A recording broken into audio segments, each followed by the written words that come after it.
আজ 4 October, October মাসের 4 তারিখ।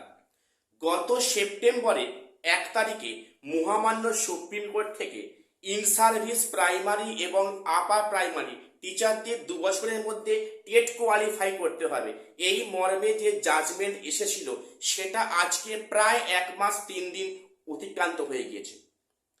তো এর মধ্যে সুপ্রিম কোর্টে কতগুলি রিভিউ পিটিশন ফাইল জমা করেছে এবং সেখানে আমাদের পশ্চিমবঙ্গ কোনো রিভিউ পিটিশন ফাইল আদৌ করেছে কিনা এবং রিভিউ পিটিশন ফাইল করার ম্যাক্সিমাম সময়সীমা কত থাকে, আজকে এ বিষয়ে থাকছি বিস্তারিত আলোচনায়।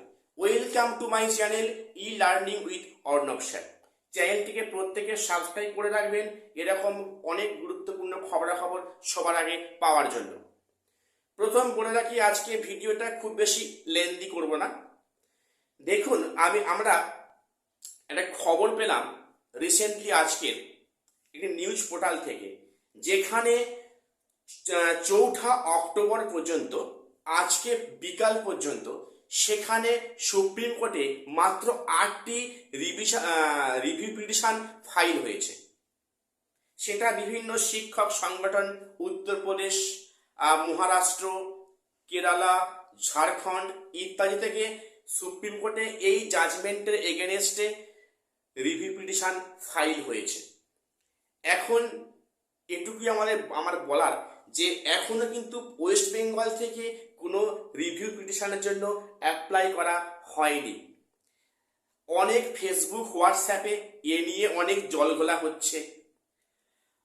অনেকে বলছে যে আমাদের ওয়েস্ট বেঙ্গল থেকে আইনি পদক্ষেপ নেওয়া হচ্ছে, আইনি পরামর্শ হচ্ছে।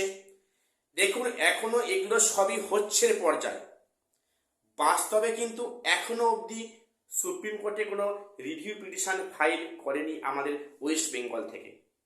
এখন দেখার বিষয় আগামীতে কি হয়। এবারে বলে রাখি, রিভিউ পিটিশন ফাইল করার ম্যাক্সিমাম সময়সীমা কত। দেখুন, আইনি ভাষায় বলতে গেলে কোনো জাজমেন্ট প্রকাশ হওয়ার উইদিন 30 ডেজ, অর্থাৎ সেখানে 30 দিনের মধ্যে রিভিউ পিটিশন ফাইল করে একটা সময়সীমা থাকে, কিন্তু এক্ষেত্রে সেই সময়সীমা অতিক্রান্ত হয়ে গিয়েছে। কারণ সেপ্টেম্বরের 1 তারিখের জাজমেন্ট, আজকের অক্টোবরের 4 তারিখ, অর্থাৎ 30 ডেজ অলরেডি পার হয়ে গিয়েছে।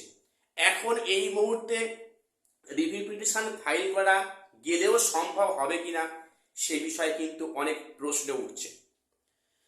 তো দেখুন, এরপর পদক্ষেপ সুপ্রিম কোর্ট কি নেয় এবং হিয়ারিং কি বেসিসে হয় এবং হিয়ারিংয়ের ফলে আমরা কতটা বা আপনারা কতটা হেল্প পেতে পারেন, এ নিয়েই আমাদের সবার দেখার বিষয়।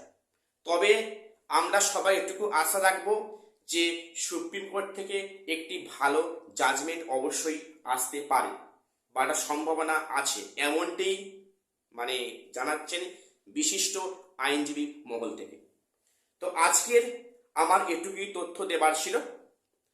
আবার দেখা হচ্ছে পরবর্তী কোনো আপডেট নিয়ে।